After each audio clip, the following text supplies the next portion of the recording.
500 రూపాయలకు వంట gas cylinder పథకానికి దరఖాస్తు చేసుకున్న వారిలో అర్హులను ఎంపిక చేసింది. ఇదే సమయంలో 500 రూపాయలకు గ్యాస్ సిలిండర్పై తెలంగాణ పౌర సరఫరాల శాఖ కీలక ప్రకటన చేసింది.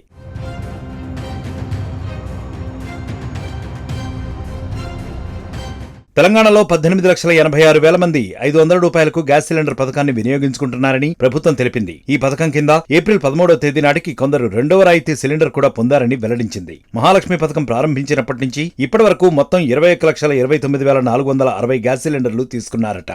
ఈ క్రమంలోనే అర్హులకు 59,97,00,000 రూపాయలు సబ్సిడీ సొమ్మును ఇచ్చినట్లు పౌర సరఫరాల శాఖ తెలిపింది. ప్రజాపాలనలో మహాలక్ష్మి పథకం కోసం దరఖాస్తు చేసుకుంటే వారిలో 39,33,000 మంది గ్యాస్ వినియోగదారులను 500 రూపాయల గ్యాస్ సిలిండర్ పథకానికే అర్హులుగా ప్రభుత్వం గుర్తించింది. ఫిబ్రవరి 27 నుంచి ఈ పథకం ప్రారంభించింది. కాగా 500 రూపాయలకే గ్యాస్ సిలిండర్ పథకం వల్ల ఈ 3 నెలల వ్యవధిలోనే సిలిండర్ల వినియోగం పెరిగినట్లు పౌర సరఫరాల శాఖ గణాంకాలు వెల్లడిస్తున్నాయి.